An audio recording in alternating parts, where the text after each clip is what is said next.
Assalamualaikum warahmatullahi wabarakatuh. Bismillahirrahmanirrahim. Qala al-musannifu rahimahullahu ta'ala wa nafa'ana Allahu bihi wa bi 'ulumihi fid dharain amin. Al-hadits al-ashiru an Abi Hurairah radhiyallahu ta'ala anhu qala Rasulullah sallallahu alaihi wasallam innallaha ta'ala thayyibun la yaqbalu illa thayyiban wa annallaha amara al-mu'minina bima amara bihi al-mursalin faqala ta'ala A'udzu billahi minasyaitonir rajim. Bismillahirrahmanirrahim. Ya ayyuhar rasulu kulu minat thayyibati wa'malu shalihan. Wa qala aidan Bismillahirrahmanirrahim. Ya ayyuhalladzina amanu kulu min thayyibati ma razaqnakum. Thumma dzakara ar-rajula yutilu safara asy'atha akhbara yamuddu yadayhi ila samai ya rabbi ya rabbi. Wa mat'amuhu haramun wa mashrabuhu haramun wa malbasuhu haramun wa ghudhiya bil harami fa ana istajabu lahu rawahu Muslim. Jadi dalam hadis ke-10 ini diriwayatkan dari Abi Hurairah radhiyallahu ta'ala anhu, Nabi Muhammad SAW bersabda, sungguhnya Allah Ta'ala itu zat yang maha baik, tidak menerima kecuali yang baik pula. Dan sungguhnya Allah telah memerintahkan orang-orang yang beriman pada sesuatu yang sama yang telah Allah perintahkan kepada para rasul. Kemudian Allah Ta'ala berfirman, wahai para rasul, makanlah dari perkara-perkara yang baik dan berbuat baiklah. Dan Allah berfirman, wahai orang-orang yang beriman, makanlah dari perkara yang baik yang telah kami berikan padamu. Kemudian Nabi menceritakan seorang rajul yang melakukan perjalanan jauh, yang mana rambutnya kusut serta berdebu, yang mana ia menengadahkan tangan ke langit seraya berdoa, ya Rabbi, ya Rabbi. Dalam keadaan ia makanannya itu haram, minumannya haram, dan pakaiannya itu haram, dan ia dikenyangi dengan perkara-perkara yang haram. Maka bagaimana doanya bisa diijabahi? Jadi dalam hadis ke-10 ini kita diperintahkan untuk selalu berhubungan dengan hal-hal yang baik. Seperti itu. Dalam redaksi awal hadis, Nabi bersabda, innallaha thayyibun. Thayyibun dalam kitab Al-Wafi fi syarhi Abangin Nawawi karya Dr. Mustafa Tib Al-Bukhari. Thayyibun di sini dimaknai sebagai thahirun munazzahun anil naqais. Jadi Allah itu zat yang suci, yang terbebas dari segala kekurangan. Kemudian thayyibun menggunakan sigat nakirah. Dalam kajian balaghah, ini termasuk nakirah mustadnilah yang berbentuk nakirah, itu memiliki faidah ta'dhim. Nantinya wal wasfu wa ta'rif wa ta'khiru wa asu ilahu wa tangkiru seperti ini. Nah, tangkir musnad itu disamakan dengan tangkirnya mustadnilah. Jadi di sini thayyibun di sini nakirah untuk makna ta'dhim. Jadi di sini mengagungkan Allah Ta'ala. La yaqbalu illa thayyiban. Di sini terdapat harf la dan illa. Dalam Nadhmi Atul Ma'ani wal Bayani ini termasuk adawatul qasr. Nantinya tudukun nafi wal istisnahuma wa nadfu wa taqdimu thumma inama. Jadi ini termasuk uslub qasr. Maka kurang lebih maknanya seperti ini. Sungguhnya Allah Ta'ala itu zat yang maha baik dan tidak menerima yang baik-baik pula.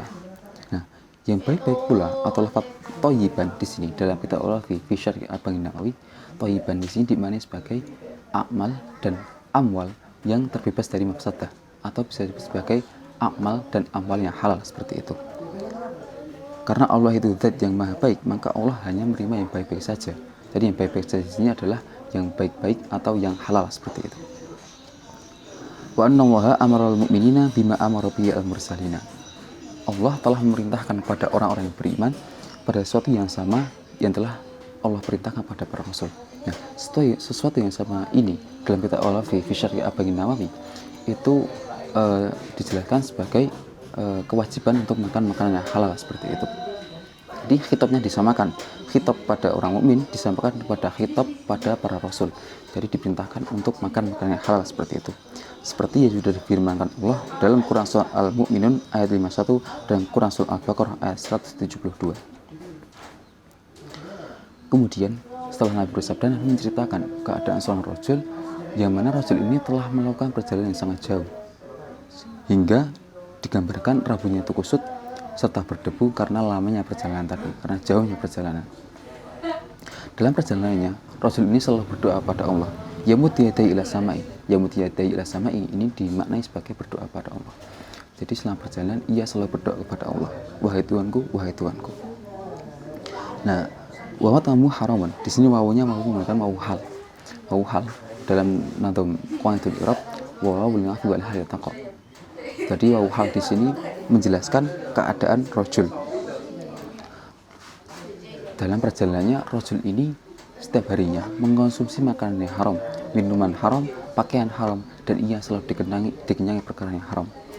Fa'an yustajabu lahu, maka bagaimana doa yang bisa dijabai?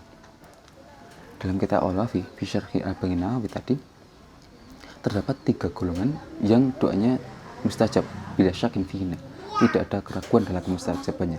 Yang pertama ada da'watul madlum, kedua da'watul musafir, ketiga da'watul walid ila baladihi.